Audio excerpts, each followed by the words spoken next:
ओम शांति। सबका हार्दिक अभिनंदन और सबका स्वागत।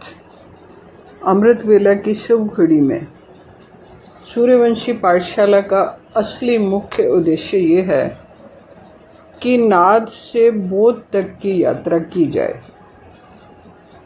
शिव दृष्टि का अर्थ तीसरे नेत्र से देखो तो सभी के भीतर छुपा शिव ऑटोमेटिकली दिखाई पड़ता है। ये बुद्ध बनने की कला सीखने की प्रैक्टिकल पाठशाला है। यहाँ कुएं का मेढक बनी आत्मा को सागर की लहरों पर खेलना सिखाया जाता है, तैरना सिखाया जाता है। ये सतयुगी पाठशाला कम और प्रयोगशाला ज़्यादा है। ये विश्राम गृह है, गंगा घाट है, जहाँ आत्माएं ज्ञान गंगा जल से तृप्ति का अनुभव करती हैं, ज्ञान स्नान करके मुक्ति पाती हैं। खोज पूरी होती है। खोज क्या थी कि ब्राह्मण से ईश्वर तक, ईश्वर बनने की यात्रा, आप समान बनने की मुहिम। शिव दृष्टि मिलती है, तीसरी आँख खुलती है, आत्मा को श्रृंगारा जाता है। यहाँ सुरक्षा रक्षा का कवच पहनने को मिलता है। शिव बोल से आत्माओं को जीवन का आधार मिलता है। सभी झूठे आधार छूट जाते हैं। लाठी तभी तक पकड़नी होती है जब तक स्वयं चलना ना सीख जाओ। आत्मा रूपी पार्वती जन्म जन्म से शिव संग पाने के लिए तपस्या करती है। कभी पार्वती, कभी सती, कभी सावित्री का जन्म लेती है। वरु तो वरु शंभु, नहीं तो जन्म जन्म रहूं कुंवारी। ये संकल्प रहता है। शारीरिक विवाह भी बार बार करना फिर तोड़ देना इसी तरफ इशारा करता है। शारीरिक विवाह बच्चों की जिम्मेदारियां देता है। आत्मिक विवाह बच्चों से मुक्ति का रास्ता बताता है। नष्टो मोह स्मृति लवता बनाता है। जो आत्मा अपना मंगलसूत्र पहन के रखती है, चैतन्य मंगलसूत्र पहनने वाली आत्मा को लाभ क्या क्या होते हैं वो बताए जाते हैं। जब मनसा वाचा कर्मणा एक हो जाए, आत्मा बिखरती नहीं, फिर केंद्रित होती है। यही मनोबल, वाणी बल और कर्म बल की त्रिवेणी का सभी को लाभ होता है। जिसकी वाणी में मंगल हो, वहाँ ना क्रोध टिकता है, ना अशांति टिकती है। ऐसा व्यक्ति जहाँ भी बोलेगा वहाँ सुखद बदलाव स्वतः ही आ जाएगा। वाणी में चमत्कारी प्रभाव आ जाता है। तभी तो संतों के वचन सुनने के लिए लंबी लंबी यात्रा करके जाते हो। जब आत्मा त्रिमूर्ति के समान बने तो उसे ब्रह्मा की सूझ, विष्णु की व्यवस्था और शिव की तपस्या का वरदान मिलता है। चेतन त्रिमूर्ति का रूप दिखाई पड़ता है। सच्चे रक्षा सूत्र के साथ आत्मा को अदृश्य रक्षा कवच प्राप्त होता है।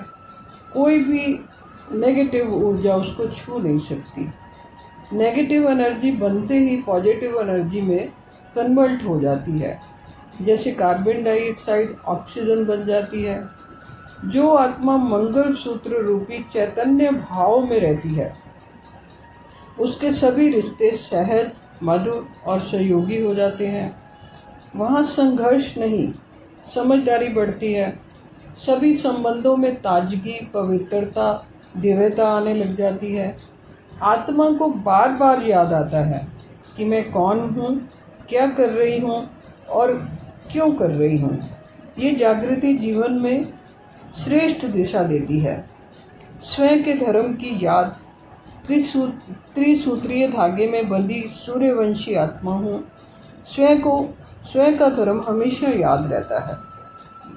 मैं कौन कहते ही ये स्मृति वापस लौट आती है। ऐसा मंगलसूत्र आत्मा को परम पिता परमात्मा के संग में स्थायी रूप से बांध देता है। एक अटूट प्रेम में योग जिसे कोई तोड़ नहीं सकता। सदा प्रीतम का संग, साथ का प्रत्यक्ष अनुभव होता ही रहता है। आत्मा का हमेशा के लिए बोध बना रहता है कि मैं सदा सुहागन हूँ, मैंने मंगलसूत्र पहना हुआ है। ऐसी स्त्री जिसका सुहाग कभी छिनता ही नहीं। मैं देही नहीं, उस परमात्मा से जुड़ी हुई आत्मा हूँ जो हमेशा याद करवाती है।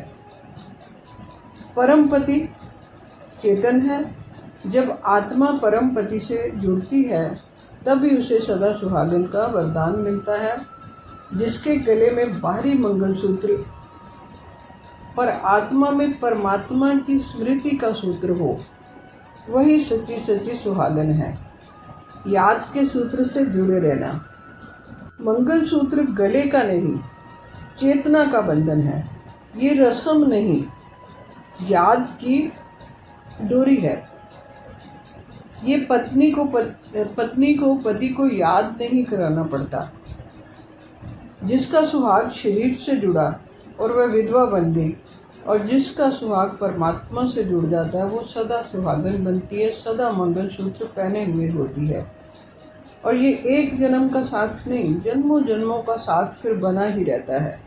ये जो 7 जन्मों की बात गाई गई है, वो जब संगम युग पर आत्मा मंगलसूत्र पहनती है, मंगल मिलन होता है, तब ये जो स्मृति है ये 7 जन्मों तक वैसे की वैसे बनी रहती है।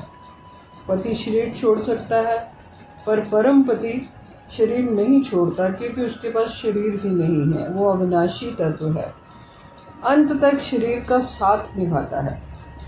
सुहागन वह नहीं जो संसारी विवाह करे, सुहागन वह है जो परमात्मा से जुड़ी रहे। विवाह जीवन निर्वाह या संसार में रहने की एक प्रथा है। मंगलसूत्र तब मंगलमय होता है जब वह आत्मा को परमात्मा से निरंतर जोड़े रखे। जैसे एक कन्या की सगाई होती है या विवाह होता है, तो दोनों पति पत्नी को ये बोध जागृत हो जाता है और वो अपने पति को याद करती है, मन ही मन में याद करती है, और पति अपनी पत्नी को याद करता है मन ही मन में। आत्मा ने मंगलसूत्र पहना, आत्मा ने डोरी बांधी, ये है 7 जन्मों का संबंध। अब सुहागन आत्मा का कर्तव्य क्या है? अपनी पहचान को देह तक सीमित न रखे।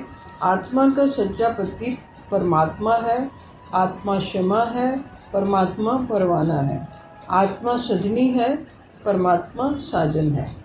सदा सुहागन का आशीर्वाद तभी सार्थक होगा जब हम चेतना में परम पति की हर पल याद रखेंगे, देह के बंधनों से अलग रहेंगे। स्त्री हो या पुरुष हो, सभी आत्माएं सीताएं हैं, सभी आत्माएं द्रौपदियां हैं, सभी आत्माएं सजनियां हैं।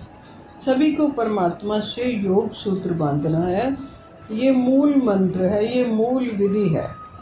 जब इस कर्तव्य की डोरी से बंध जाएंगे तो लाभ क्या होगा? क्योंकि आत्मा जानती है उसका असली सुहाग कभी मरता नहीं, और याद करते ही हाजिर नाजिर हो जाता है, सदा संग साथ रहता है। जब साजन सुहाग परम स्मृति में टिक जाए तब मृत्यु भी सुहाग को छीन नहीं सकती। जब आत्मा परम पति से बन जाती है तो वो सुरक्षित फील करती है, पूर्ण और अडोल हो जाती है, निश्चिंत बेफिक्र बादशाह बनती है। तब नारी केवल पत्नी नहीं, शक्ति, स्मृति और सच्चिदानंद का स्वरूप बन जाती है। आत्मिक शक्ति जागृत रहती है। जिसने परमात्मा से प्रीत जोड़ी उसका सुहाग कभी टूट नहीं सकता। वह नारी रूपी आत्मा विधवा नहीं होगी, क्योंकि विधवा नहीं होती, पति अविनाशी है। आत्मा स्त्री भी अविनाशी, परम पति परमेश्वर भी अविनाशी, सत्यवान पति, सत्य सावित्री आत्मा तो भय मुक्त बन जाती है। असली सोने का मंगलसूत्र कैसा होता है कि जो स्मृति है, संयम और परमात्मा के संग में रहे। देह का पति तो छोड़ सकता है, पर परमात्मा सदा संग है, सदा साथ है। इसके साथ मेरा 7 जन्मों का जोड़ है। यही सच्चा सच्चा सुहाग है। ये याद बनाए रखनी है। जिसके हृदय में परमात्मा बसता है, परम पिता परमेश्वर बसता है, वो नारी सिर्फ पत्नी नहीं, वो साक्षात शिवा है। वो अर्ध नारीश्वर का रूप बन जाती है। सुहाग वह जो आत्मा को मृत्यु से भी पार ले जाए। पति वो जो संकटों में धैर्य में साहस बढ़ाए, जिससे जीवन में स्थिरता आए और नेगेटिव और भय से मुक्ति मिले। आत्मविश्वास प्रबल हो, शरीर मन आत्मा में संतुलन बना रहता है, जिससे स्वास्थ्य और ऊर्जा का संचार होता है। तो घर घर त्रिमूर्ति की याद बनी रहे, 3 सूत्रीय धागा मंगल सूत्र गले में बंधा रहे, तो इसे कहेंगे सुहागन नारी। आज इतना ही। ओम शांति, दिव्य शांति, रूहानी शांति।